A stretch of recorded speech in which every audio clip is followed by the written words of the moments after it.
Yeah. Good night, everybody. Yeah. Oh, yeah. Good night, everybody. Thanks for coming. Thanks for watching. Like, share, and subscribe.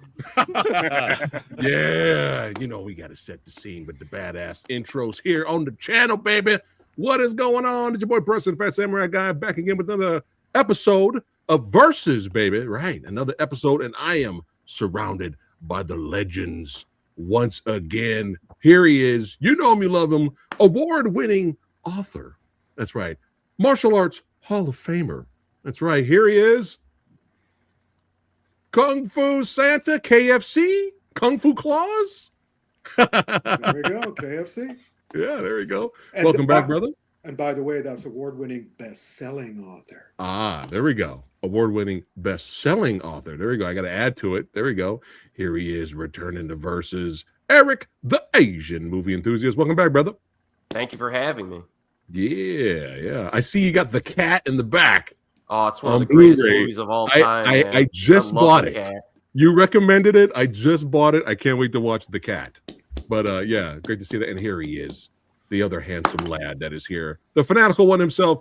Welcome back, brother. Happy to be back. Happy to be here. Man. Yeah, I'm always jealous of that physical media you got back there. Always. No, they're all empty. They're all empty. they're all screeners. It's all screeners in there. And here he is from Kung Fu. That's right. Drive-In Podcast. Jeff, the legend. Welcome back, brother. How's it going? Good to be back, guys. Yeah, man. And here he is. Filmmaker, martial artist, flying around on wires. Kyle Wong, welcome back, brother. Thank you for having me back, everybody. Yeah. And here he is. That's right. The action elite himself. Owen, welcome back, brother. Yeah, thank you very much for having me. Yeah, man. Always awesome to have you here, baby. And here he is, Billy Handsome Hansen. That's right. Director of Bone Cold from Wogo USA. Welcome back, brother. Thank you. I got a lot to say today. Oh, this is going to be fun. This is going to be fun. I know you're wondering, Samurai Guy, why did you pick these movies? I was like, you know what? It's been a while. Sometimes we get a little bit too serious, and we usually have the action and the martial arts and all that good stuff. It's like, let's have some fun here. Let's do this for comedic purposes. I was thinking guilty pleasures. And so City Hunter, especially with that Street Fighter sequence we're going to talk about, versus Van Damme Street Fighter was the first two. That was it. And then I was talking to my brother, David Vo from Martial Arts Action Cinema. And he was like, man, you got to throw Dead or Alive in there. And I was like, holy shit, why not? It's been a long time since we did 3 movies for Versus. I'm like, why not? I enjoy all of these movies for different reasons that we're going to get to. But here's the thing. For me personally, this is which is my favorite guilty pleasure out of all 3 of these guilty pleasures. For the rest of the crew, I can't speak for, because for the rest of them, this may be a best of the worst situation. we may have some serious haters on here, but it's all welcome. It's all going to be comedy. It's all going to be fun. I'm going to start first, since you have so many people here. Shout out to Frankie Balboa. He could not be here. I'm waiting to see if he gets my message so he can send us his vote. But shout out to Shogun Supreme. But I got to start out first, man. Does anybody have IMDb open at the moment? Billy, Eric? I can get it open for you. And this will be spoilers, everybody. Spoiler talk. This is going to be spoilers. Yeah. If you haven't seen these movies yet, yeah, you have no right to grouse. Yeah, you've had time. Yeah, while they're looking for that. Thanks again, everybody, for getting us to 30K. Subscribe, get us to 40K, baby. That's right. A big shout out to all our channel members, patrons, and brand new subscribers. We really appreciate you. If anyone has City Hunter, would you read the plot synopsis, please? Yeah, I'm going to pull that up right now. Yeah. I have it if you want me to go. Yeah, go for it, brother. Go for it. A self-indulgent private investigator winds up on a cruise ship full of rich patrons, gorgeous women, murderous terrorists, and scarce food. Classic IMDb plot synopsis. Eric. Yes, there we got Tyler in the house. What's going on? Good to see you. Oh, there he is. Actor, martial artist, stuntman Colin. Good to see you, brother. There he goes. Will. Good to see you, man. Good to see you. Thank you guys for chiming in. But yeah, we're gonna get to it. I'll try to be brief because we have so many people here. Here's the thing. Around the time I was watching a lot of Jackie Chan movies, I was on a string of like serious Jackie Chan movies, like serious for the most part. And then I saw this movie VHS in the rental store, City Hunter, and I was like, "What's that?" So I had no idea about it. It was based off of an anime. They were going for a live action cartoon type of vibe. I had no idea about that. I pop it in and I'm like, "What the fuck is this?" Like it really, it like really slapped me in the face. Like I was the tone, like I was not ready for the tone to be. You could say by a certain Rick Myers has once said, "Hell's a poppin'." That's right. At the time, I did not know what Hell's a Poppin' was. Now, now I swim in Hell's a Poppin'. I'm all for the batshit insane movies and crazy stuff now. I love that stuff now. But at the time, when I saw City Hunter, I just wasn't ready. I was not ready for the ridiculousness, the tone. I was not ready for everything to be boing. Every 5 seconds was a boing.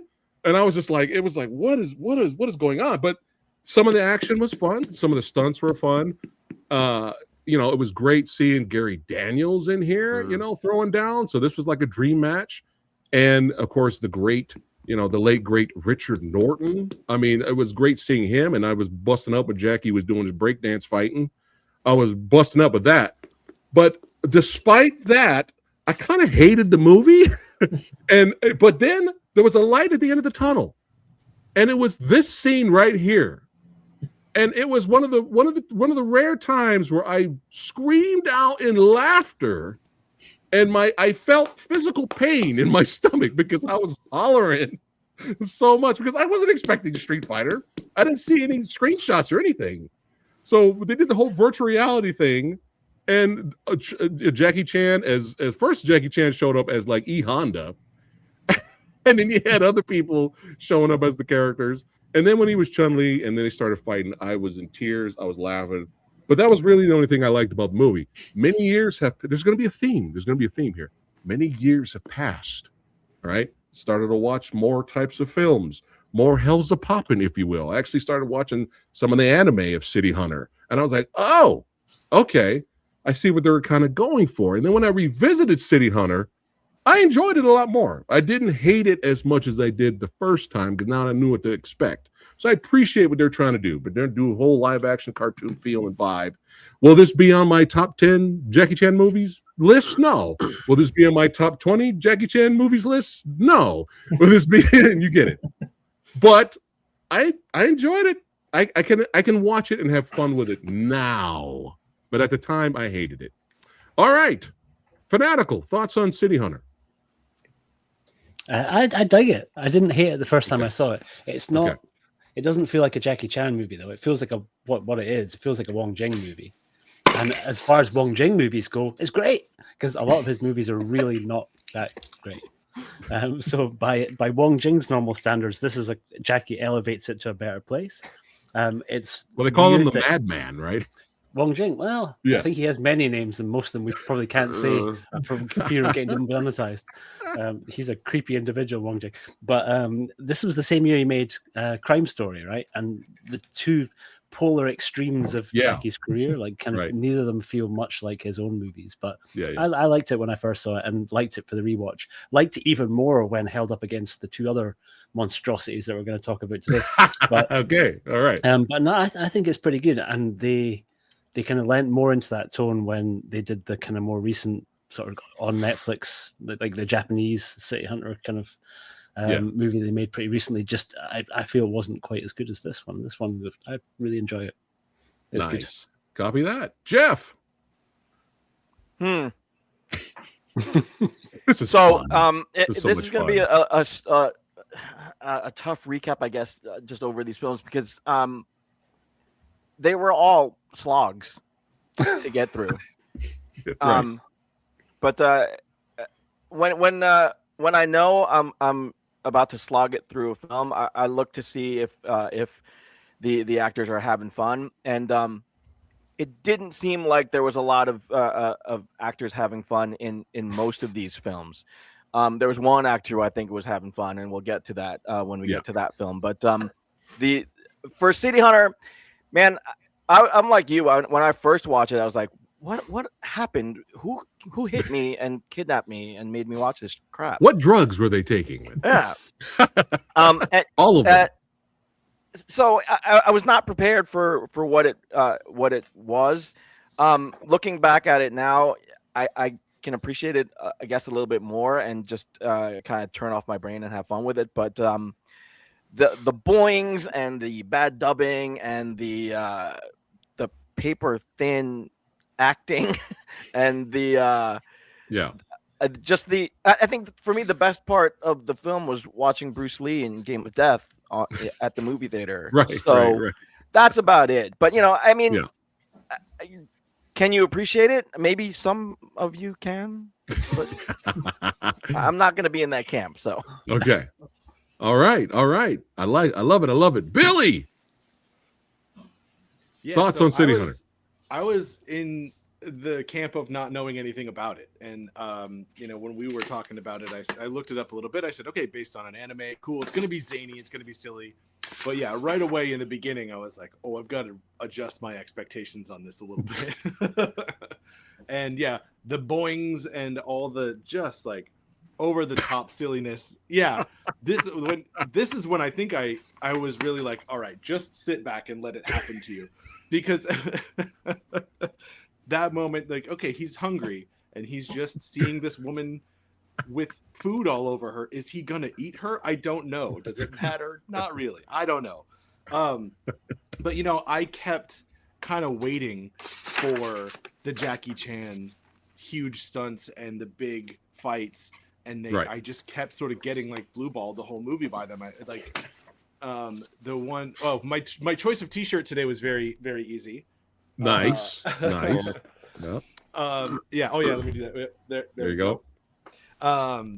Yeah, when they walked in and they have Game of Death on it, I was like, oh, I don't know if you guys want to be playing that movie while you're showing us this movie, but it's all right. But yeah, and during that movie theater scene, I was kind of like, all right, here we go. Here's gonna be a fight. This is gonna be a good fight. It's two tall dudes, and then it was like two cool moves, and it was done. And I was like, all right, well, back to the zaniness and the silliness and whatever. So I had a lot of fun watching it. And there were some amazing stunts, like him doing the flip out of the explosion down 2 flights and landing on his feet. Like, that was awesome. The final fight was awesome. Him holding her, and she's got the weapons holstered on her thighs. And so she's kind of a weapon. I'm like, that is silly, but it works. And I loved those moments in it. So overall, it was just simply not for me, but it did end up having a lot of those really big Jackie Chan moments that I love. Right. And one last thing I'll say is that before I started, my son, who's 8, loves Jackie Chan, and I showed him Drunken Master, and I showed him like Rumble in the Bronx. That's right. Shirt, by the way. And I was like, oh, maybe I'll show him City Hunter. This looks silly, and it's like based on an anime. And within 30 seconds, when he's like, young girls grow up really quickly. How come I can't seduce this one? I was like, oh, thank God I didn't show him this. So it was a fun start to this one. Okay. All right. Owen, City Hunter. Yeah. So like you, Preston, whenever I watched it the first time, I was like, what the hell is this? And then I watched it again at the weekend, and my opinion was exactly the same. It hasn't aged that well. I was like, okay, I like the Street Fighter bit. I love seeing Gary Daniels and Richard Norton, and there's a couple of decent action scenes and everything. But the rest of it, I was just like, oh God, I know I have to finish watching this because I'm going to be talking about it, so I have to keep watching it. But it was painful for me to get through. It's actually, it's one of the worst films I've ever seen. Actually, it's like I love it. Not even in a guilty pleasure way. I was just like, it. I'm sorry. I was like, yeah, it's just not for me. Like, I like Jackie Chan, love seeing these guys together, and it had a few fun moments and action scenes, but the humor and everything, and I was like, no, not really my thing. Yeah. So that's all I'll say on it. All right, Kyle. Had to make sure my mic was on. Sorry. It's actually interesting that everyone's talking about like how they saw this film. I saw this when I was, sorry to say it, this was the first Jackie Chan movie I've ever watched when I was 5. When I was 5, and that hurts to say, let alone the fact this was after I was on a Bruce Lee kick. So this was my introduction to Jackie Chan, everybody, and I'm like, man, that's something to say, but I don't know if I watched this if I was 5, I would be like, this is the greatest movie I've ever seen. Like, like the honestly, perfect age, right? that's the crazy thing, that there was like all this kind of wacky and zany humor, because at that time when Looney Tunes was still around, those kind of sound effects and everything else, like the wacky zaniness about it, was like pulling me in to watch it. And then add Jackie Chan's like lack thereof trying to act in it to make this film work. I'm like, holy crap. And then seeing Gary Daniels be this like the first workout scene with him, I'm like, who's this guy and why the hell is he working out? On top of that, what, especially doing the splits up, I'm like, what the hell? He's showing off. This guy's gonna fight, and then I see him fight Jackie Chan. I'm like, this is gonna be interesting. And then it turns into the Street Fighter fight, and I lost my mind going, yeah, this is great. And then the Richard Norton and Jackie Chan fight near the end was something to behold at that time. And I will add, growing up as well, knowing who Leon Lai was in that film, and I was just like, okay, this is actually hitting so many parts of my brain at a young age, going like, yeah, this is great. Now that I'm older, as everyone has said it, yeah, it hasn't aged that well. That's for sure. It has not aged that well. But the Street Fighter fight is still fun, and watching Richard Norton and Jackie Chan do their final fight scene is really something, like, still really awesome to watch them both, especially if you go back to Mr. Nice Guy with them. But yeah, that's my take on it. Nice. Eric. Yeah, my experience with this initially mirrors Samurai Guys. I just did not like it. And over the years, I tend to like it a little bit more every time I rewatch it. And I do rewatch this more often than you would expect, actually. It's, early on, you get one of the greatest actors of all time. Michael Wong makes an appearance, and it was nice to see him. Yeah. And, as the South Koreans like to say, they actually had a K-drama called City Hunter like 15 years ago. I don't remember the connections to the source material, but they called him Shitty Hunter with the accent. But Jackie, he's got charisma. You know what I mean? He kind of makes the movie work just from his charisma. I did like Leon Lai a lot. I thought he was my favorite side character with the cards, kind of like Gambit or whatnot. Yeah. And Richard Norton and Gary Daniels are always entertaining. Now, the pacing for me worked because, the opening half hour is basically like a cruise film with some quite fetching actresses, which is a theme for this evening, of course, with all three of these movies. Yeah. They really kind of go for it with the, I don't know, what do they call it? Eye candy, I guess I would say. And then, cinematography. Yeah, right. But I think it's paced well enough. You get a lot of little fights peppered throughout. The production values are pretty good. I enjoyed those. The movie theater scene had some interesting parallels and interesting themes, I guess you could say, with Jackie kind of mimicking Bruce and defeating his foes. And I did think the scenes were creative. There was something a little bit different. It still probably a little bit too wacky, but now that I know what I'm getting into when I get into the movie, I kind of look forward to them. You know what I mean? And it's one of those films that I'll watch, late at night once in a while. So I do enjoy it nowadays. Copy that. All right, Rick, City Hunter. Well, all of these movies come under my heading of Inside Kung Fu Magazine era, when I was a contributing editor and also the movie columnist. I had a column in Inside Kung Fu for 30 years called Martial Arts in Movies. And again, if you take the initials of that, it spells out MAME. And I originally wanted to call it MAME, but they said, no, just Martial Arts in Movies. So, but now let me ask you all a question. Has any of you ever read a City Hunter manga? No. That's obvious from your reviews. Yeah. This was also during a period where I was trying to decide whether I was going to concentrate on Kung Fu movies or on Japanese pop culture. And then I found out Japanese pop culture there was way too much of it for me to review it with any control, and I could do that with the Kung Fu stuff. But I had read City Hunter. And what's interesting to me about this movie is that you guys are all speaking from that famous arena that I always throw on people in the Western world about when they're looking at Kung Fu or samurai or any of that stuff, or even Thai boxing or whatever, and that is limited knowledge. You don't know what you're seeing literally, and that's fine because you don't.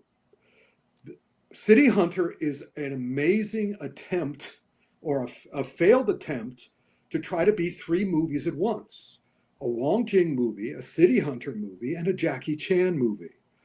Most of those don't mix, but if you do any reason, you've already done research on Wong Jing, you've already done research on Jackie Chan. If you do research, or even just go over to Wikipedia and read the City Hunter section, you'll see the producers with attempts to get all of them in there. I mean, some of the pictures you were showing before, Phat, of, with especially very famous in the manga, the giant hammer.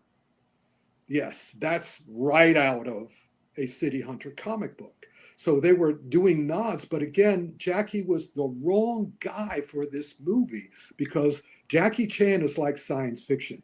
Once you put science fiction into a movie, it becomes science fiction. Mm-hmm. Unlike, you put it's a romance, put science fiction in, it's science fiction. Once you put Jackie Chan in a movie, it's a Jackie Chan movie. It's not a Street Hunter movie anymore, City Hunter anymore. Street Hunter. I'm going to combine all of these guys. But as such, I didn't watch this like with impatience. I watched this with amazement because of all the stuff they were doing. That Street Hunter. This scene is 23% Jackie Chan, 45%, 50% Wong Jing, et cetera, et cetera. So as such, it was constantly fascinating for me because I knew it was going to go someplace crazy, but I recognized all the places it went and appreciated that they were trying to do 3 or more movies at once.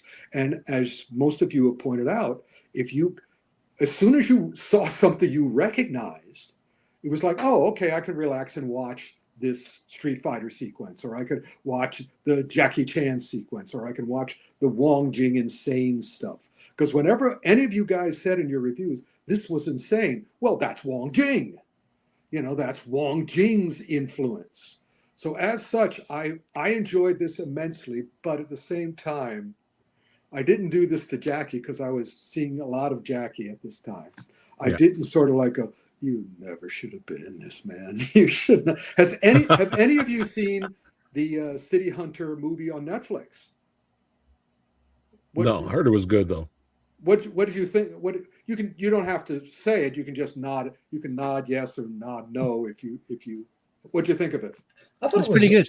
Okay, from what I remember, it was a few years ago though, so I'm a bit rusty. Yeah, it was. But the thing that I found hilarious about it is that maybe because of the Jackie Chan influence and the fact that the Jackie Chan City Hunter movie lasted this long and is finding new fans all the time, that also wasn't City Hunter, not the manga. He was a bit too pretty, right? Yeah, and also a bit too staid, a bit too calm. They tried, but they wanted to update it. I'm going, you don't update City Hunter. You go for it.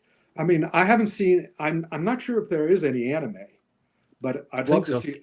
Yeah, I'd love to see an anime of it because at least you'd get 100% undiluted City Hunter.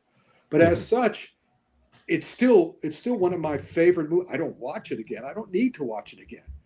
I watch it 3 or 4 times, and I've seen that sequence a lot. The Street Fighter sequence. Yeah.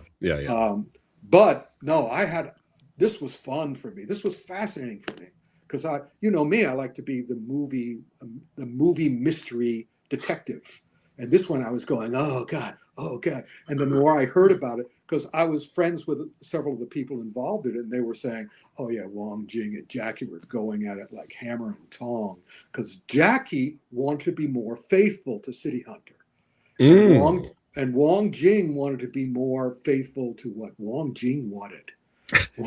Wong Jing was Wong Jing. Right. And he's crazy and he'll cram and stuff. So yeah. Anyway, Okay. let's carry on. Copy that. All right, copy that. It was interesting, guys. When I posted that we were doing this on social media, on Facebook and on Instagram, a lot of people were like, "Oh, City Hunter for the win, bro! Not even close." I was like, "Wow!" I was like, "Wow, this is going to be interesting." They are not wrong. Yeah. Well, we'll see. By the end of this versus episode, we'll see. Oh man, but yeah, we'll go ahead and hold on. We got a comment from Nathan here. He says, "What up, PhatSamuraiGuy and the crew? Emily and I have never seen City Hunter, and I've been trying to get her to watch DOA with me for years." Fankster, you should tell her that it's surprisingly feminist. Yeah, it really is. What's up, Jamie? All the way from the UK. Good to see you, brother. Yeah, man. All right, now next up is Street Fighter. Now here, this movie is special to me, and I'm sure it'll be only me here on the panel. This movie's special to me because I love the video games. And then you got to remember, guys, Mortal Kombat was not out. We didn't have Mortal Kombat yet. This was all that we had. Okay. And I went to go see it in the theater. And I remember sitting in the theater, and I remember everything that was meant to be funny on purpose. We all died laughing. The audience died laughing. Everybody died laughing. Especially when you have Andrew Briniarski as Zangief. Yeah. He was fucking hilarious. He's still fucking hilarious. When they got the bomb watching the bomb being delivered to the tent on TV, and he looks at it and he goes, "Quick, change the channel." And the whole audience erupted. Everything Raul Julia did, everybody erupted. Everything that was supposed to be funny on purpose worked when I saw it in the theater. I liked it. I liked it, but I didn't love it. And when Ryu did the fireball, which looked like somebody turned the lights off and turned it back on real quick, the whole audience was laughing. That's not good. That's not good. You want the audience to laugh at the funny stuff. It's supposed to be funny, not that. But I still, I enjoyed it for what it was. I don't know what the fuck they did to my boy Blanca. At this point, if we play by Street Fighter's rules, I should be Blanca now. Because of all the violence I've watched on television, I should be Blanca. But yeah, I don't know what I mean. So the thing is like I liked it, and then when I got a little older and I went back to this, I was like, I fucking hate this movie. I hate this movie, and I nitpicked 5 billion things about it. Why is he Honda? Why is he Honda and Balrog and Chun-Li reporters? This is so fucking stupid. Why is Dalsum a scientist and he just goes randomly bald at the end because of an explosion? Because he's got to look like the character at some point. Let's just make him bald for no reason. You can nitpick 5 billion things that's wrong with this movie. And I hated it. I was like, I can't watch this, especially when you see the amazing the anime movie. The Street Fighter anime movie is amazing. Yeah. And I was like, I hate this. And I still love Raul Julia. I still love the funny parts are supposed to be funny. I actually interviewed Andrew Briniarski, who played Zangief, on the channel, so check that craziness out. But I was just like, I can't do it. It was like, it's like embarrassing, right? Even though I'm a big, huge Van Damme fan. And then something weird happened. More time went by. I got older. And then I wanted to show my wife when we were, early on, when we were, early on in the years. And I was like, I got to show you this movie. This movie's bad. This movie's bad. I got to show you. This is hilarious. And we love watching bad movies, right? Just to have fun with them. And then something changed. I'm watching it with her, and I'm like, why am I enjoying this? This is fucking weird, man. Time heals all wounds. I was like, what is happening right now? Why am I having fun with this? Right in the beginning, Van Damme, Guile shows up and flips off him. Bison. He grabs the microphone from Chun-Li and calls him out and flips him off. This is the beginning of the movie, guys. This is the beginning of the movie. And we're looking at each other, laughing our asses off. Everything that was supposed to be funny in the movie, we still laughed at. And it was just absurd. I was like, I looked at her and I'm like, oh my God. I think I love this movie now. Again. But let's just get to the GOAT. Let's get to the GOAT. Raul Julia. Oh, wrong one. Raul Julia is the fucking GOAT. And very similar to Frank Langella from playing Skeletor in Master of the Universe. Very similar because he's the GOAT in that movie. Mm-hmm. He took the role for his kids.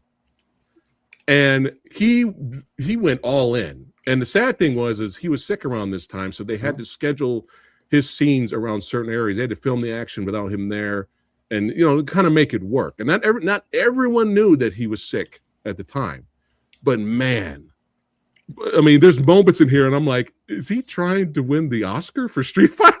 Like he went like the whole spiel of him talking about trying to take over the world. He's like, I'm not doing it, not for evil, but for good. Like his whole monologue is like, dude, you're way too good for this movie. You're way too good for this movie. But let's get to one of the greatest scenes ever in cinema history. Forget video game adaptations. Forget Van Damme movies. The greatest scene ever is the scene where he's trying to seduce Chun-Li. And you can just look at everything in this whole scene. The bison slippers, the bison hat rack. Look at the painting of bison in the back that he was working on. Look at the painting behind Chun-Li of him on the horse, the chandelier. You can look at everything in there is just like, this is great. But the whole dialogue back and forth, Chun-Li's like, hey, this one day you came in, slaughtered my village, you killed my father. And Bison turns to her and he goes, I don't remember any of it. And she's like shocked. And he goes, the day the bison raided your village was the greatest day in your life. But for me, it was Tuesday. We erupted with laughter. We were like, this is one of the greatest written dialogues I've ever seen. Cinema is here. And now it's become a meme. It's everywhere. It's everywhere now. I want a t-shirt. But it's because of Raul Julia. It's his delivery. If they had anybody else deliver that same dialogue, it wouldn't have worked. But it's just, he's the GOAT. And would I love this movie as much without him? I'd probably be okay with it. But, for me, he makes the movie. Of course, you get the Van Damme action. You get the flip kicks from the stunt double. You get all this stuff. And even little things thrown in here. I mean, come on, this one scene where Sagat's like, no, he's dead. Guile's dead. And then you see him on screen. And Bison's like, oh, he's dead, right? And he turns to Guile. I mean, Sagat, and he goes, well, I guess you didn't see that, did you? And this was ad-libbed by Raul Julia. And the theater erupted. And when I watched this 5 billion years later, me and my wife erupted with laughter. I mean, it's just, he's the reason to watch. I can kind of forgive everything now, It's not great, but it's just fun. The Angry Video Game Nerd, I'm sure you guys know who he is. He's like 5 billion subscribers. He's been around for many years. He, like me, well, he was different. When he first saw the movie in theater, he hated it. He was like, this is trash. 5 billion years went by. His friends were like, no, dude, Street Fighter's a joy. He's like, are you kidding me? You're kidding me, right? He went to a convention where a whole theater packed of people watching Street Fighter. I don't know what anniversary they were celebrating on screen. And he saw what they saw. And now he loves the movie now because he was laughing. He's like, oh my God, I get it now. Now, I don't know if you guys know this, but the director is Steven D'Souza. Is that his name? D'Souza. D'Souza. Thank you, Rick. Thank you, Rick. I don't know if this is true, but I heard he was given like 1 hour to write the script. I heard a rumor. I will tell you. Okay, help me out. Background. I heard it was very brief. You could talk about it, Rick, if you want. Well, basically, he knew that the producers were in town and he wanted the job. So he gave himself an hour because that's all he had before they left the hotel. Okay. But I'll have more background information when we get to me. Okay, cool. Well, Capcom still said, okay, it's good. So you got to blame Capcom a little bit too. But I mean, I love this movie now. I bought the Blu-ray Steelbook. What comes with a bison dollar. That's right. It comes with a bison dollar. All right. You know, I'm trying to save up money so I can get into Bisonica. Okay. But I mean, it's just for me personally, it's a joy, and it's special to me because it shows, like Rick said, wounds heal over time, and it's nostalgia meets like, wow, I can't believe I could just change just like that. And there were moments where the action, especially at the end, especially between Ryu and Vega, there was about a good 30 seconds where they were going at it and beating the shit out of each other. And I wish this end finale fight between Vega and Ryu was like at least like a minute longer before we get to the light switch fireball. But I love this movie. But enough of my yakking. Fanatical. Destroy it, my friend. Let's go. I'm not on the same page at all. I think when I first saw it, and I first saw it pretty much when it came out, I was already semi-traumatized from the horrible Super Mario Brothers live-action movie that had been a year before. So I wasn't expecting much, and even then, I hated it first time round. And yeah, Raul Julia is great, but Raul Julia is always great, and I'd much rather see in something that was a good movie around what he was doing. Some of his dialogue, I will give you, is very memorable and very memeable. But it's not enough to save this horrible movie. All the fights that are there are edited so horribly badly. They're cut to shreds, and it's that thing that they were doing in the 90s with all American movies. And I guess when I first saw it, I was already deep into Hong Kong movies. So we're watching loads of Shaw Brothers and Golden Harvest and Jackie Chan. So coming from that to this, there was no... You're spoiled. There was no way. Yeah, basically. It was... Yeah, and over the years, things have not improved. I was never the biggest Van Damme fan. I'll take him over Seagal, but that's about as much as I can say. I don't think I own a single Van Damme movie.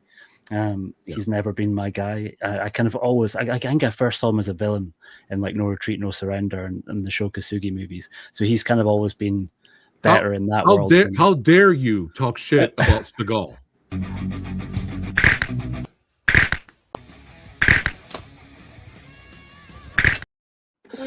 How did you have that on tap? I'm the fucking man. That's I was hoping you were going to use that tonight. True. But no, go for it. On the rewatch, I hoped that it was going to be better, and I was sure that I was going to at least like it more than DOA, which we'll get to. But no, that did not prove accurate. This was still for me the worst of the bunch this time. All right, it's a tough set then. It's a tough set now. Okay, copy that, Jeff. So this is pure nostalgia.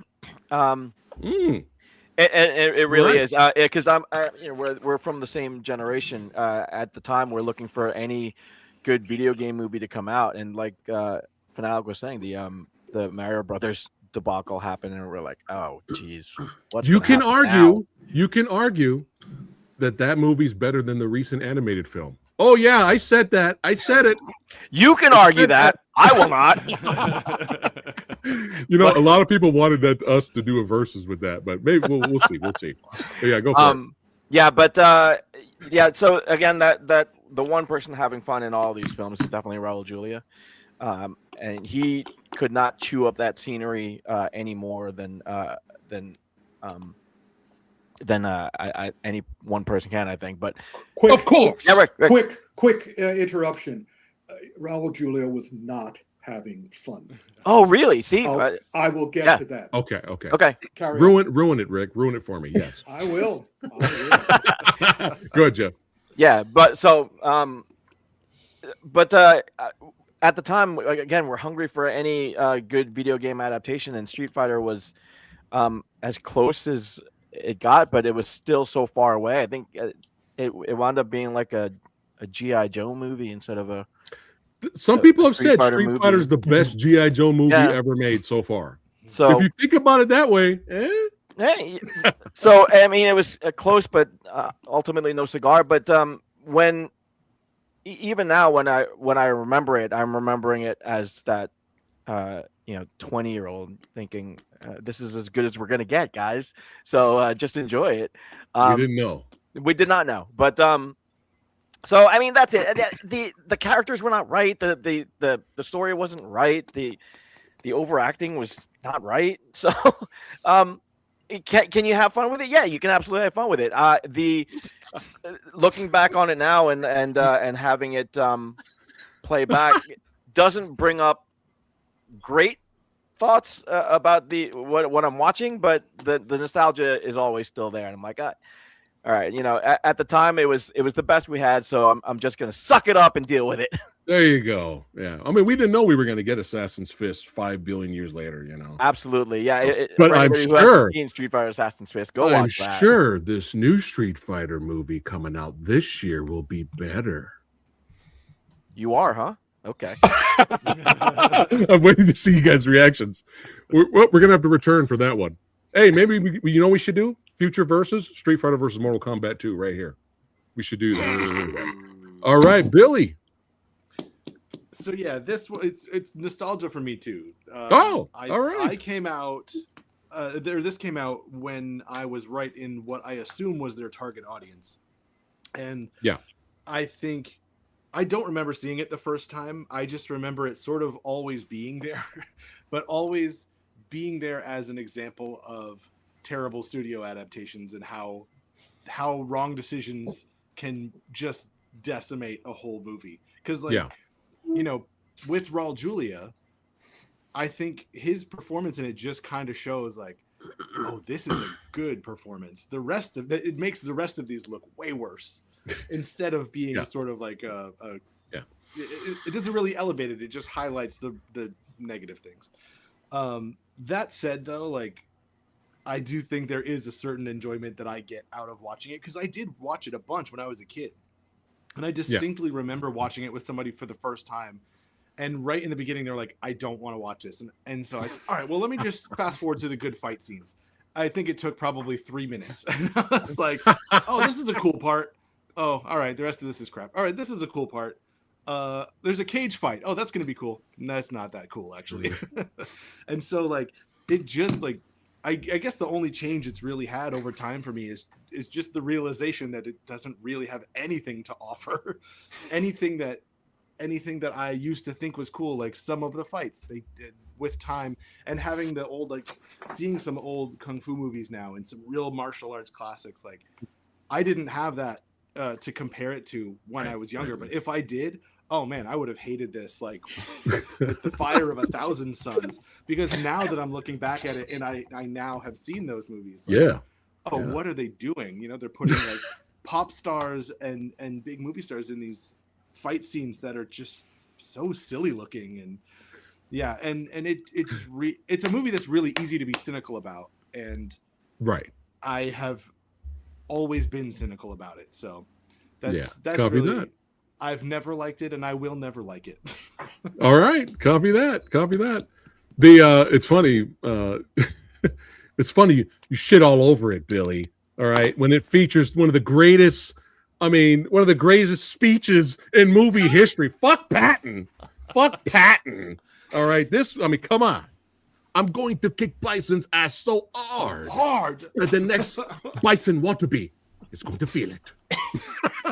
Come on. Speaking of asses briefly, and Ian, you'll maybe back me up on this, there was a period here in the UK when Kylie Minogue had made a bunch of videos with her in little hot pants, and there was a big debate about her having the best posterior in the world.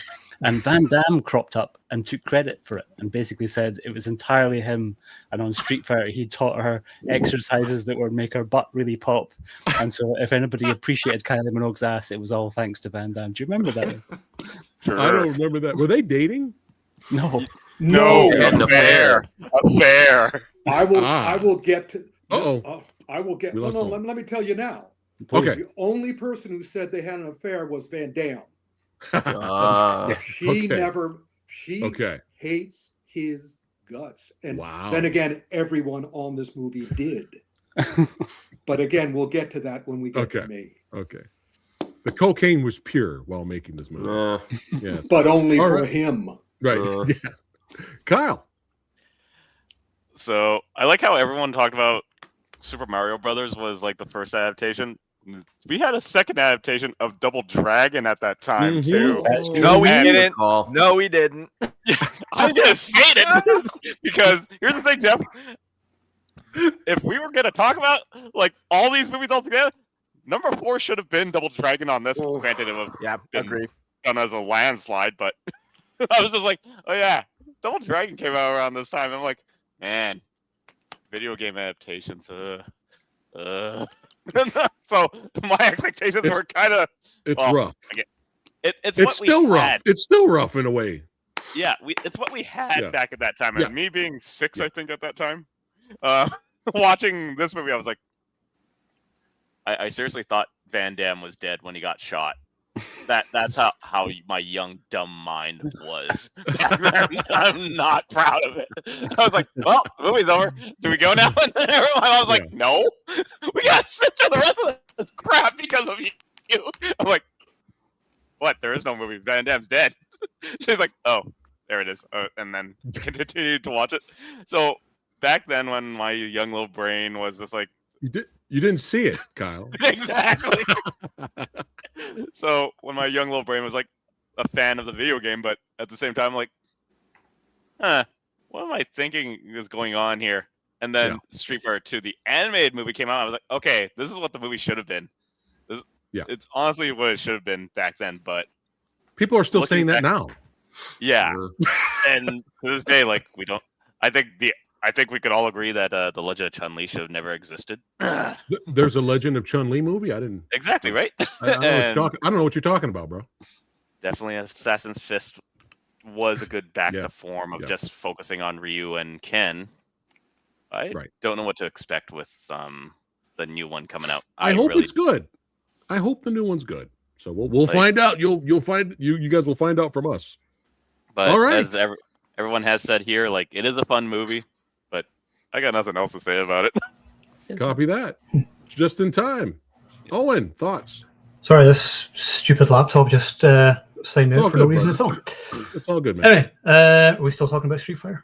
Yeah. Okay. Thoughts? Yeah. The way I enjoy this movie is I just treat it as a parody because it always just feels like a parody. Like nothing about it takes itself particularly seriously, particularly like Raul Julia. But I just kind of, I don't know if I'm laughing at it or with it. Again, like you, Preston, where you're saying, you just find it funny. Both. Yeah. I just treat it as just, a comedy. And, it's fun for what it is. But as a Street Fighter movie, it kind of fails on like nearly every level. Like there's hardly any fighting, and the fighting in it is forgettable. There's nothing particularly great about it. Yeah. I am Team Van Damme, though, so I will enjoy it for what it is. So, I enjoy it for what it is, but like I said, like Blanca, Dawson, like they're just done like just terribly. Like I said, it's a parody. This is the ultimate guilty pleasure movie for me. Where I know it's not a great movie, but I'm just going to watch it anyway, just for what it is. It's a terrible Street Fighter movie, but it's just a fun parody movie. Hey, that's what this episode's all about. And that's the way I see it. Yeah. So I haven't seen DOA, so it's all right. I'm gonna peace out shortly then. Okay. Hey, thanks for joining us, but give us your vote before you go. You're gonna go right now? Yeah. I'll just say Street Fighter. Sorry. Oh, look at that! We got our first vote, Street Fighter. Rick's the tally man. Thank you, brother. Hey, see you on the next one. All right, thanks for the invite. See you later, guys. Thank you. Click on the link below to subscribe and follow Action Elite. Phenomenal stuff. Thanks again. All right, Eric. Yeah, I have no idea how your interview with Andrew Briniarski does not have at least 1 million views. It's still to this day, as many years as I've been doing podcasting and interviewing filmmakers, the Andrew Briniarski episode is fucking insanity. It's insanity. If you guys have not seen that interview, please check it out. It should have millions of views, but it's fucking wild. It's wild. Van Damme was a fucking racist. I mean, it's crazy. They were all on Michael Keaton, and they were all on fucking cocaine. Dude, it's bonkers. And I'm sitting there with Cryptic Soul, my brother, and I'm just like, dude, what is happening right now? Hey, it was a good experience for me, so now I know what to do next time I interview the guy. But yeah, it's just wow. So check that out. But yeah, go ahead.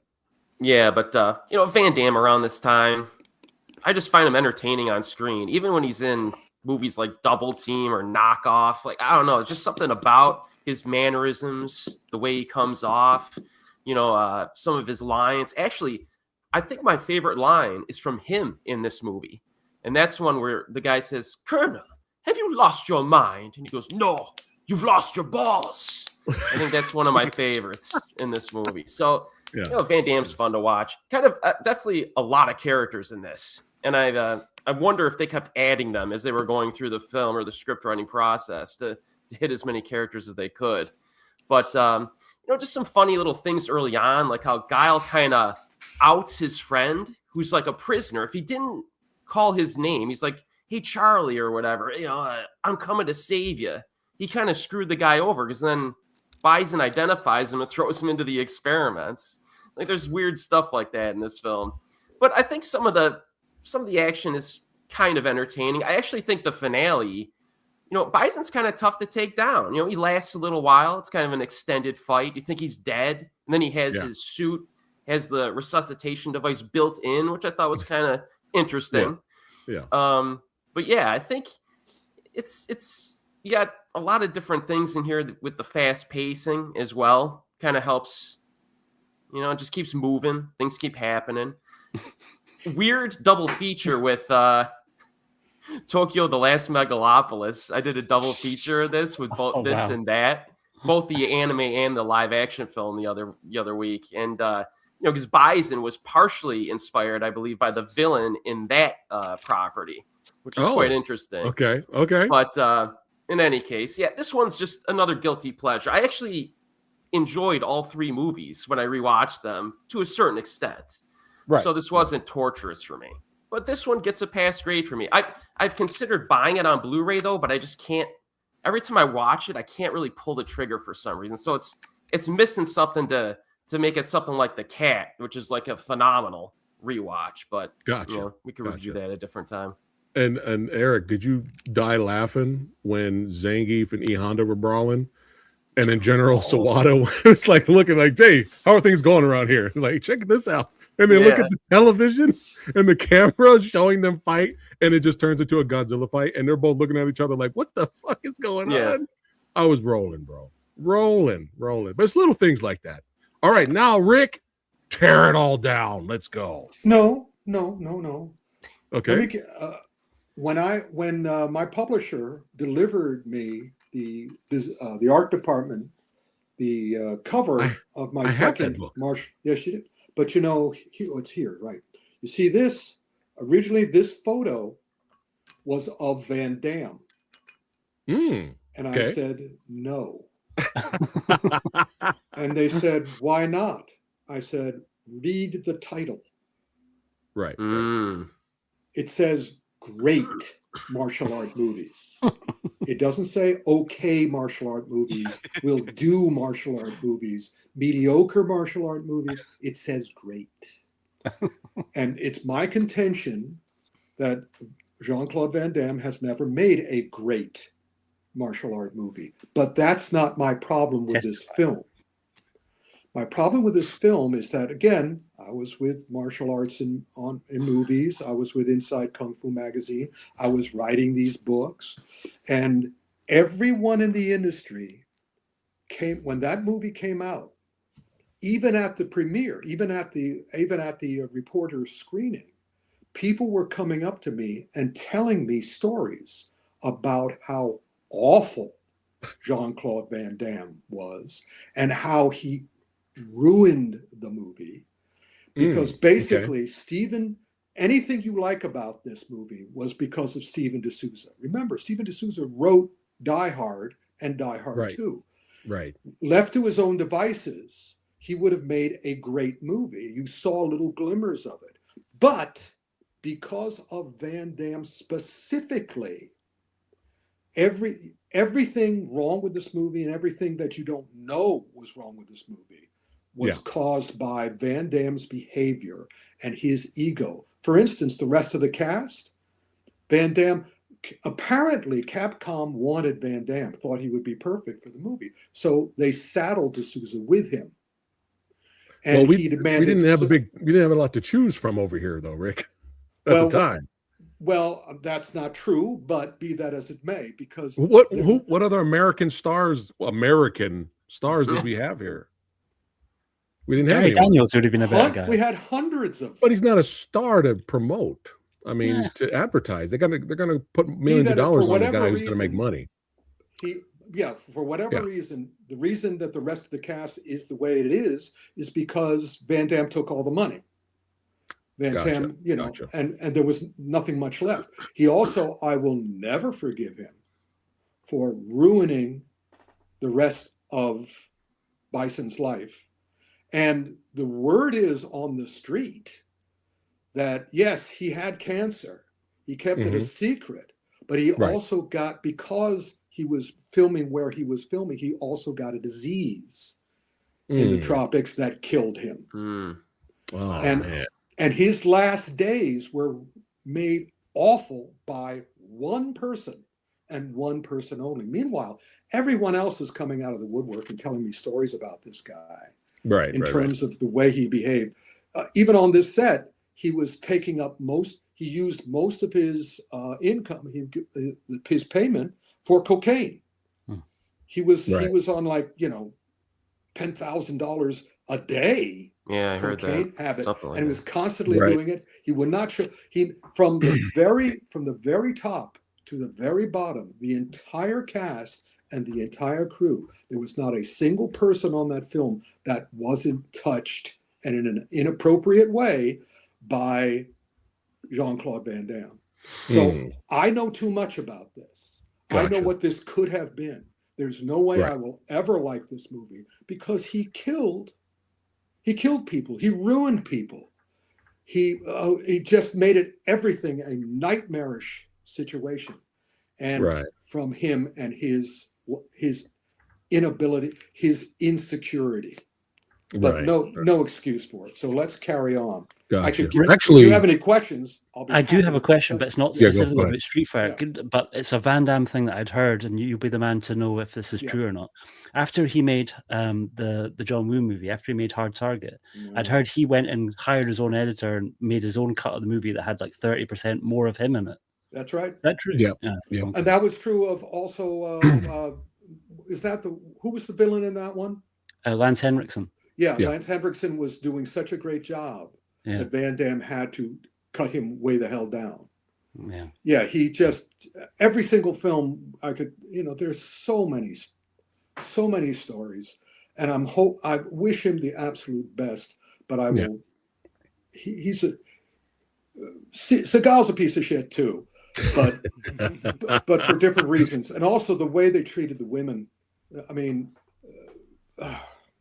And remember, Time Cop just came out before this, and that was a box office hit, if I remember correctly. This was a box office hit.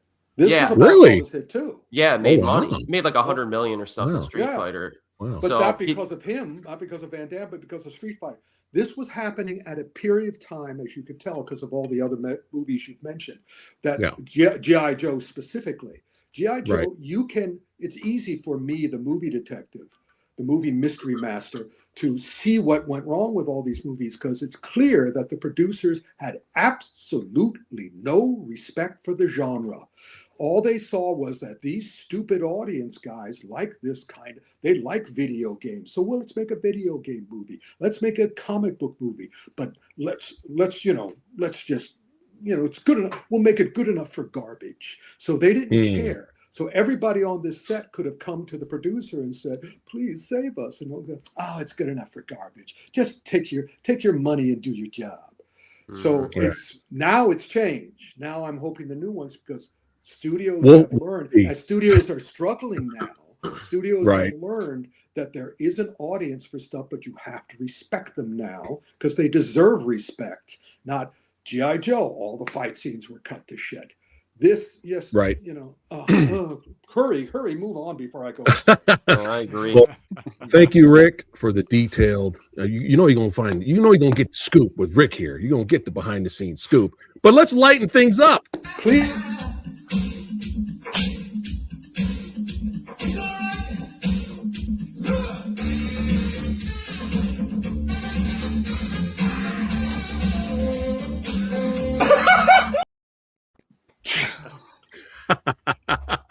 All right, back on track, baby. Back on track. Actually, Fanatical, now that I think about it, Gary Daniels obviously would have made a better Guile. You're right. You're right, though. He didn't have box office, and he got the Fist of the North Star movie. But I can't remember when the Fist of the North Star movie was date-wise in relation to the rest of this, and even that. Almost a year later, I would say.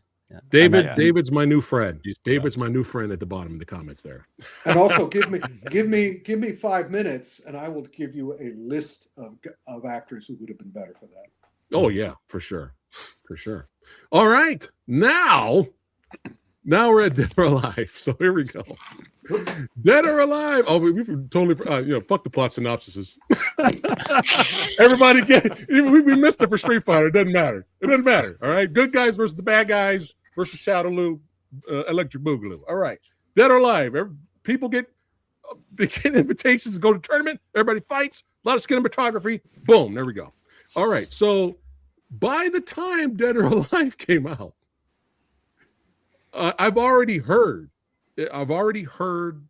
like from people and reviews and stuff like this is trash, this is terrible, this is bad. Now Rick, was this supposed to originally go to theater, but it didn't. It went straight to video, or it did go to theater? This was it went to theaters in some places. Okay, limited. Okay. Yeah, I will give you okay. Well, okay, not cool. limited in America. It didn't go to theaters in right. America, but it was not designed for America. Right. I'll get to it Gotcha. when we come to Okay. it. When we come to Okay. me, I'll give you the whole story. Cool. All right, cool.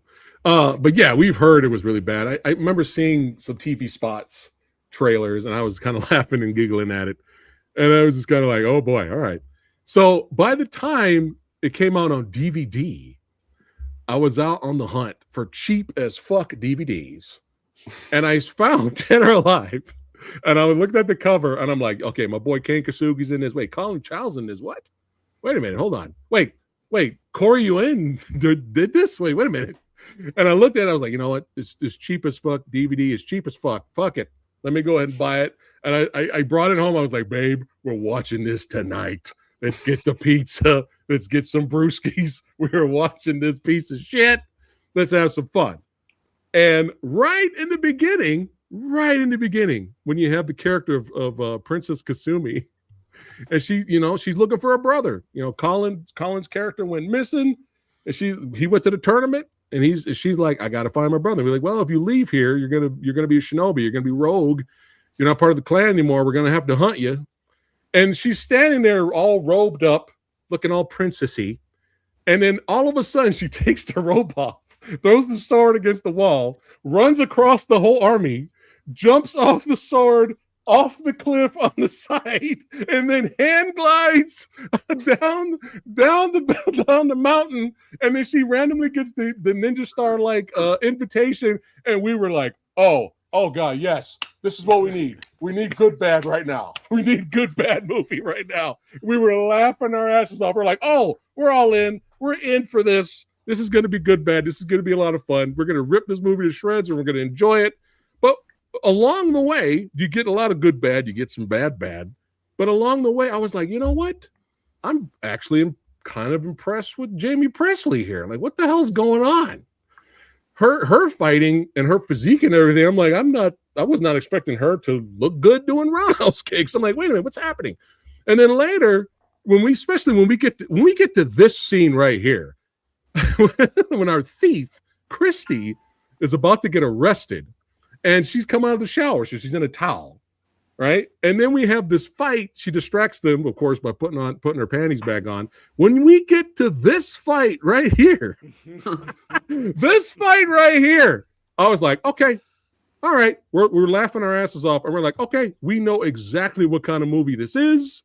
We know what audience this movie is for. This movie is not trying to hide it. This movie's like, we're making this movie for this audience, and if you don't like it, go fuck yourself. That's basically what this movie is, especially when we get to this scene right here. If you weren't laughing or smiling at all at this scene, you might as well just turn the movie off. You might as well stop the movie right there and take it out, because it gets more batshit insane and goofy and ridiculous. Eric Roberts puts on magical blue blockers. He puts on magical blue blockers that has absorbed the DNA fight technology in his glasses. This movie's bonkers. It's insane. But the video games weren't serious either. Okay? And I played the video games. We even had a shout out to them playing volleyball.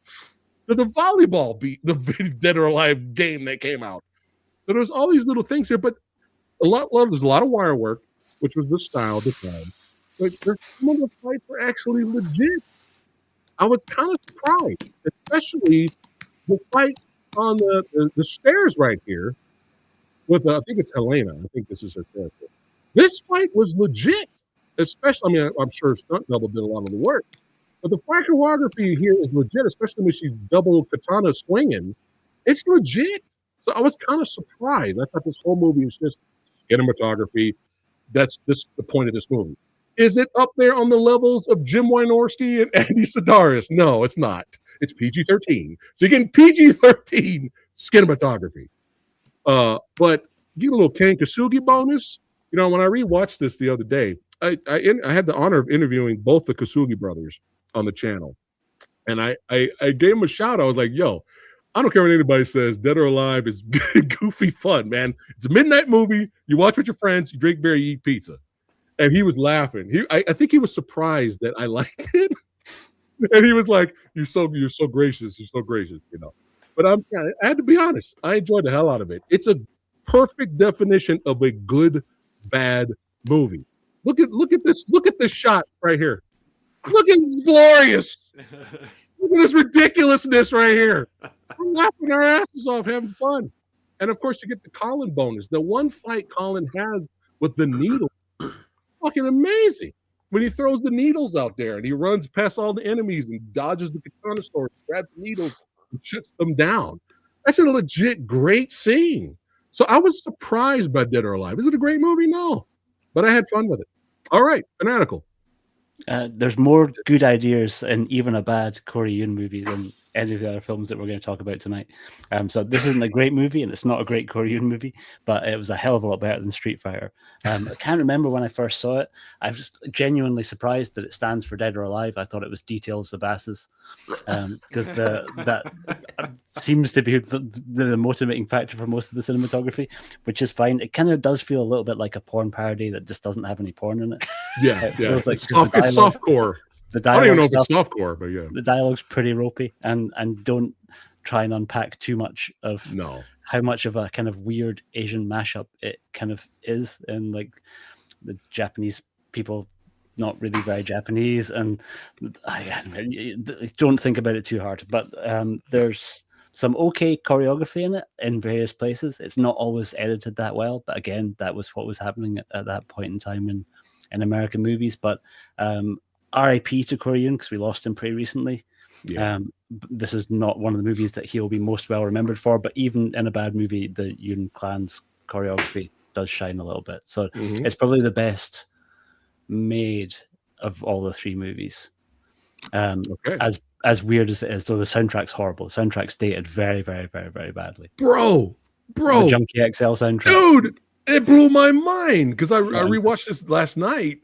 And it said soundtrack by Junkie XL. I'm like, the Mad Max Fury Road guy? Like, what is this soundtrack? But yeah, it's your typical generic rock, early 2000s. It didn't work. But it's whatever. He was trying to go for a light tone, but I was like, dude, I never thought it would be Junkie XL. But go ahead. And I would agree about Jamie Presley, who was really kind of quite a surprise. Like, because I think it's maybe the only physical sort of role like this that she ever did. But she was pretty good. And it's lighthearted. It knows exactly what type of movie that it is. There you go. And I don't think I think by that metric, he did a pretty good job of delivering probably exactly what he set out to do. And the graphics now feel very much like a PS2 cutscene, which is pretty wild to see how far. Probably bad then when it came out. Yeah, it was not great. This was a lot later than the other movies, right? This was 2006. Yeah. So this is a post-Matrix world, y'all. This is kind of like, wow. But I'm just happy Corey Yuen got work, and it's nice to kind of see Colin Chow in an American movie for a change. Yeah, copy that, Jeff. So self-aware, definitely, and they knew who their audience was. If you took clips of this movie, didn't bother with everything that strung those clips together, you probably would enjoy it as a martial arts fan. You got wuxia wire work, you got great sets, you have touches of hero and touches of all those great martial arts movies. And if you could just watch those clips on their own, you probably would enjoy it if you wanted a martial arts experience. Some of the fighting is okay. The some of those scenes that you point out, a lot of fun. Again, this is relatively new, 2007, so I watched it much older. So I went in like you, knowing that this was going to be hot trash, and I was like, all right, just shut it down and see what Corey Yuen puts on screen, and enjoy what you can. And the women are beautiful. It's great to look at. But if you're looking for anything more substantial than that, you are shit out of luck. This is no So Close. Yeah. It's not even close to So Close. So far, it's so far. Yeah. So far. So far. I love it. Billy. Oh, I can't wait to hear what Billy has to say. I couldn't wait because you've never seen this. I was like, you got to watch DOA too, man. Yeah. Go for it. I might surprise you. So okay. I really enjoyed it. It's okay. It really, I was surprised in the beginning. Like the very opening shot is like a PS2 cutscene. Like that, it's like very digital, going over this huge landscape, and I was like, oh boy, we're in for it. But then I was like delightfully surprised by how imaginative just that opening was, and how extreme and over the top it was. And so it kind of set me up for. I expected something a lot less, and then the fight scenes were fun. Like the whole movie really felt like some friends that are really good at making movies, and they really know their shit, and they're like, hey, we got like $20, let's go shoot a movie real quick. Like, let's just get drunk and go shoot a movie. Like, that's what it felt like, and that's what I felt like watching it. Like, it's so silly and so like indulgent in itself. Where everything is going, where every relationship is going. It's not like well crafted necessarily, but like a bunch of people who are pretty good at what they're doing, pretty good at what they do, and have an idea and go for it.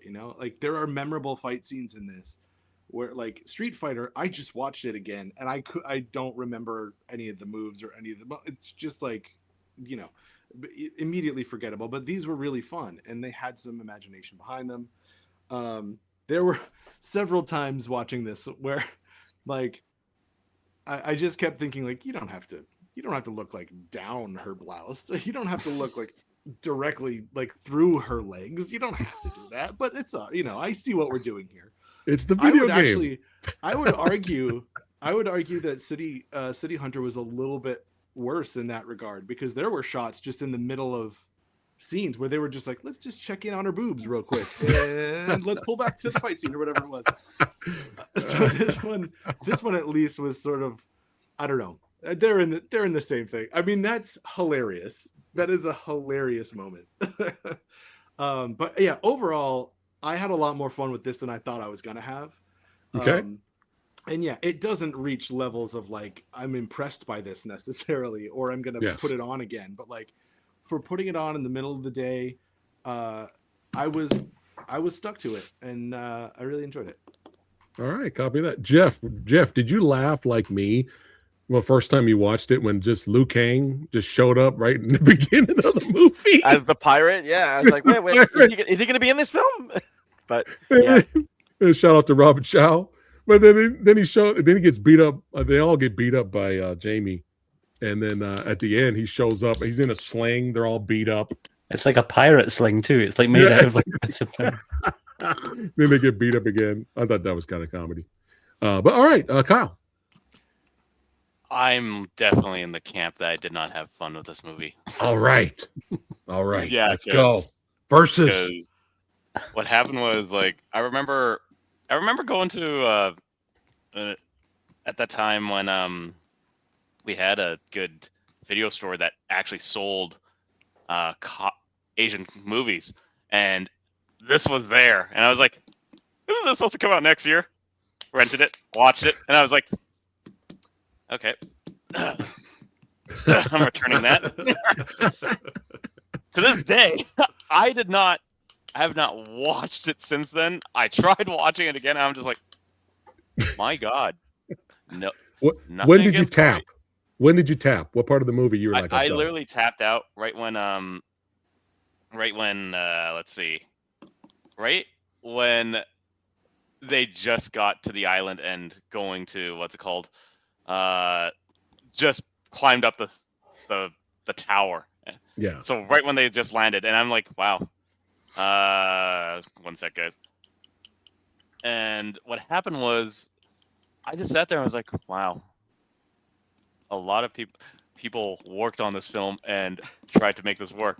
So I'm like, crap. How the hell am I gonna get through this thing again?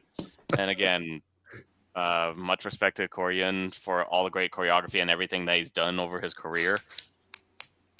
I was actually watching a video of what happened to DOA this movie, and I was like, let's see how this works. And they said this one screenwriter was Mark Altman, and one was stated was like, oh yeah, he's the writer of House of the Dead. I was like, maybe that's why, or maybe it's a lot of other things. Who knows? It could have been Paul Anderson's movie, and I was like, do we need another Paul Anderson martial arts movie?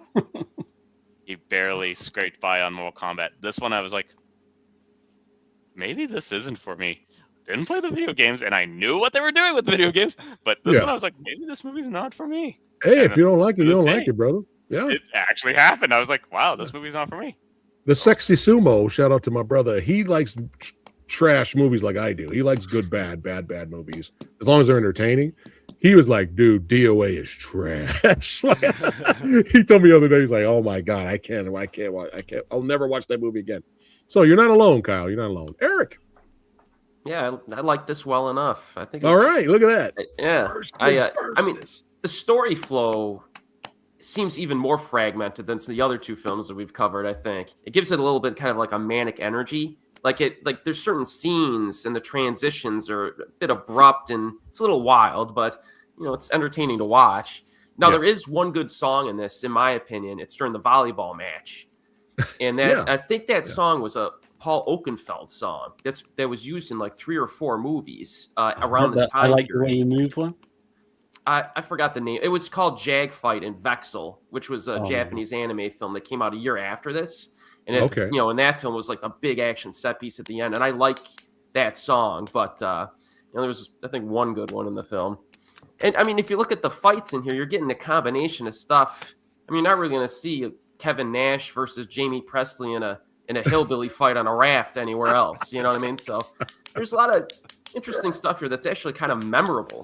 You know what I mean? The volleyball this match, one right here with you got a Silvio Simac, let's destroy the entire apartment hotel fight. Yeah, which was fun. Yeah, you get Eric Roberts in a 1 versus many fight against the 4 ladies. Look at that hair. Using ladders and stuff, possibly inspired from like Once Upon a Time in China or something. I don't know. Oh, but it works. Lots of wire work, but it's fun. Yeah. Yeah. I mean, and this was before Eric Roberts decided to appear in 50 movies a year, which began in the late 2010s. So he was still kind of trying, you know what I mean, to have a good time. So, hey, I did enjoy this one. First time I saw it, though, years ago, I did not. So this is another occasion where I enjoyed it more. Interesting. You know what you're getting into. You know what I mean? All right. So, Kyle, we're going to have to tie you down to the chair and go Clockwork Orange style and get your eyelids open. And we're going to have to blanket you to watch it. Rick? Honestly, I'll just sit there and just... This comment is for you, and I'm sure you'll kick it off. This comment right here. Rick, did DOA destroy Corey Yuen's directing career? Not even close. Okay. Everybody, repeat after me. Tax. Right. Right. Tax write-off. Off. Gotcha. You know how much this movie cost? How much? $30 million. Oh my God. And it was a international co-production between Germany, United States, and the United Kingdom. Not even China, not even Japan. But it was shot in Thailand, in China, and Hong Kong. It was on China's Hengdian World Studios, where they filmed Hero and House of Flying Daggers. It was just a bunch of producers, all foreign people. Also, Corey Yuen made Corey's career because he worked 2 units every day, 17 hours a day, for 3 months to get this done, speaking Mandarin, speaking Cantonese, speaking English, and who knows what other dialects. He had a huge stunt crew. He had 2 cinematographers because he had 2 units. And Jamie Presley, she was on the Mortal Kombat TV series. So she just admired, they admired the heck out of, everybody admired the heck out of Corey for keeping this thing together because it was so many pieces all over the place. But it's very clear, even the highest praise you could give this movie is, okay. It is what it is. Right. And as such, when I saw it, did you know they made a DOA movie, Rick? No, I had no idea they made a DOA movie. Because as you pointed out, was it in the theaters? Yes, and this was the kiss of death. It came out in America through the aegis of Harvey Weinstein. So know it had to be sabotaged in some way because he was dedicated to sabotaging Asian film in America. But it would show up, you could go all over China, all over Hong Kong, all over everywhere, and it would just pop up in strange little places. But it still is what it is. I mean, I guess it was you who just sort of went, yeah. That's the review. That's the main review you should put on the poster. Yeah. That'd be hilarious. Yeah. If will it make your life? No. Will it destroy your life? No. It's kind of like, it's one of these things. Yeah, exactly. Very good. It's like when I'm talking to you. It's one of those things where I just watched it and said, weird. This could have been great. Somebody's got that as an ad campaign now. The meh. The meh. Yeah, that's right. The meh. Right. So I'm going to go on record now that I do not think it's going to win Versus. Okay. But I think it deserves to be enjoyed more than other movies. Okay. Yep. The guilty it is what it is. Versus. That's right. All right. Copy that. Was there anything else, DOA? Anybody before we go to the vote? It's time to vote. Anything else? Okay. All right. I have. So we got one for Street Fighter. I have Shogun Supreme just sent me his vote. I have it here. He goes, City Hunter is his vote. Ooh. He says Dead or Alive has the best adaptation out of all 3 films, but because it follows the game. But City Hunter is way more entertaining. Street Fighter I cannot do because the anime is so good that it created lore for the game. Plus, DOA was lacking what is known for, the chest size. and they made Hayabusa a wimp. I love Kane Kasugi, but they made him too much of a simp. So there we go. So that's Shogun's vote there. So hey, one for Street Fighter, one for City Hunters, and this is going to be interesting. And of course, I did a poll. I did a community post poll for YouTube Movie Dojo Army subscribers to who they voted for. So I'll show that unless we need it to break a tie.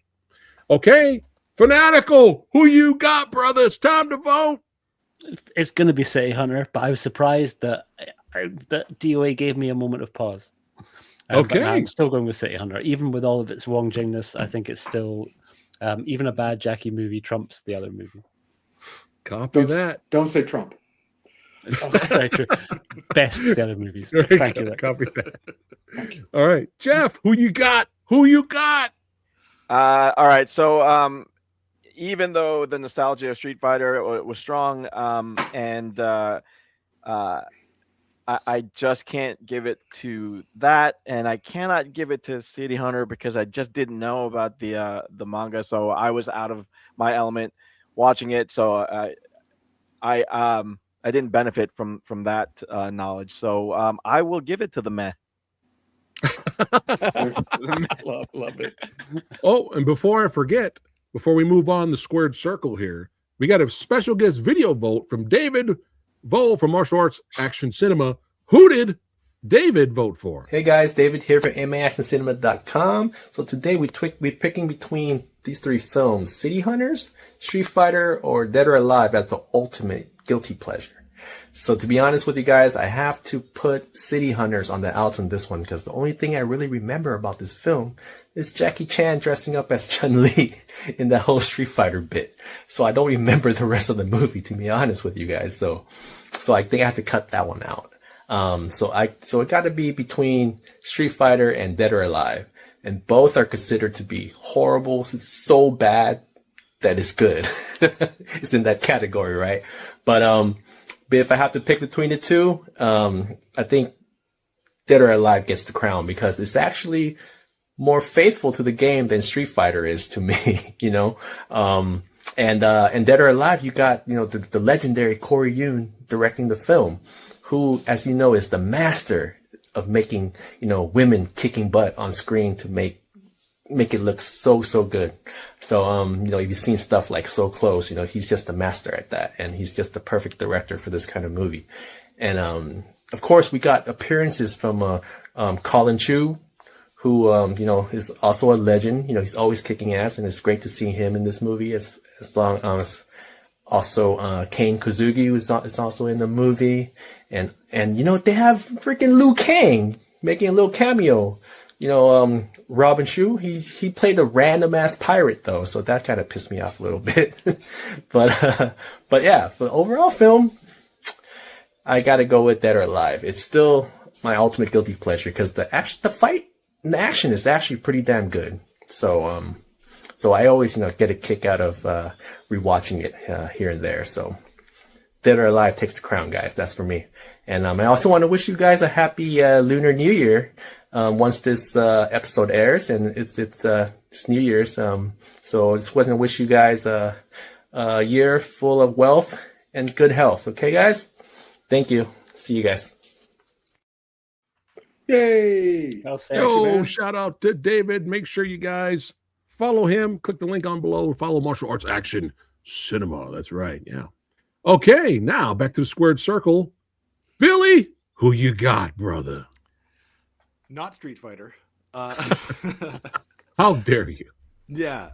So I'm like, this whole conversation, I've been trying to choose between, you know, the movie that sort of like stays solidly in the middle, but doing that well, and the movie that takes some swings and misses, you know, like I don't know which one I'd really go for, but I think ultimately I got to give it to City Hunter.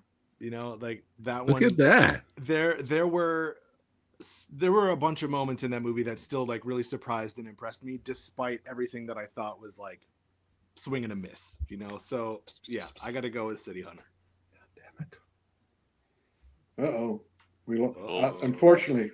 It's all right. Can you still hear me? Quit. We can still hear you. I can change my answer. I can change my answer if you leave. No, my cat Annie's trying to be part of the show and has screwed up the wires right here. So as long as you guys can still hear me, that's okay. Kyle, while I'm working on it, Kyle, go ahead. Who you got, brother? Double Dragon. That's it. Double Dragon. Oh man. No, I'm kidding. City Hunter. It actually has a semblance of a story, and honestly, I have more fun watching that one. As much as I have fun watching Street Fighter so much, but yeah, I'm going with City Hunter. Nice. Copy that. Rick, where are we at the tally right now? Street Fighter has 1. Okay. DOA has 2. All right. City Hunter has 4. Oh, look at that. Eric, who you got?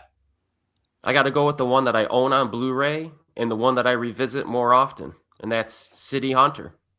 Wow, look at that. Look at that. All right, I'm going to go, and then Rick will top it off here. Mm-hmm. I gotta show respect. Despite the behind the scenes sadness, tragedy, and all the bad things that happened, I'm still gonna show respect for the legend that is Raul Julia. That's right. I'm still showing respect. I don't care. Because hey, City Hunter's fun. It's a guilty pleasure of mine, but I only really remember the Chun-Li fight, and Dead or Alive's got the better fights, and it's fun. But I remember villains more than anything. And Street Fighter, out of all three films, in my opinion, Street Fighter's got the best villain, despite the behind-the-scenes shenanigans. So I know it ain't gonna win. Rick, take us home, baby. Who you got? Oh, who could I possibly be voting for? Good gracious me. And I'm not going to come up with a lame reason to vote for something like some people I could mention. Oh, best villain. Oh, it is. He is the best villain. There's no question of that. But unfortunately, the movie didn't respect him enough to let him live. Well, I'm still going to respect it. All right. All right. I'm sticking to my guns. But today's winner for Versus is...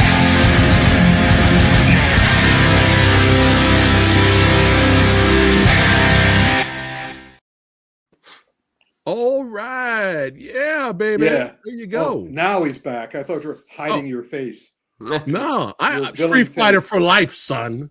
Fuck City Hunter. How you like that? No, City Hunter's fun, man. That's why it's on the list. That's why I picked it. But yeah, great choices, great verses once again. And my cat, Annie, trying to be a part of the show, trying to steal the spotlight as usual. But this was a blast. Thank you guys for watching. Let's see what the next verses will be. Some people are already saying in chat right now they want to see Double Impact versus something else double Dragon or something else. No, Double Impact versus Twin Dragons. I think that's what it was in chat. So we'll see. Well, we can vote on that now.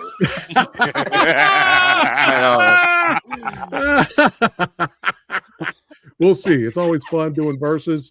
We'll do another one for the next month. Channel members and patrons will, of course, get the scoop early of what we're going to be doing. But no more of my lollygagging here. You guys know what to do. Fanatical, thanks for being here, brother. Make sure you guys subscribe. Follow the legend below.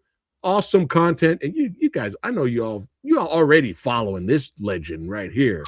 Jeff, you got anything coming up, brother? I just celebrated 10 years of my podcast, so thanks for having me on. But someday I'll get to Rick Myers, but I'll take the 10. You already did me.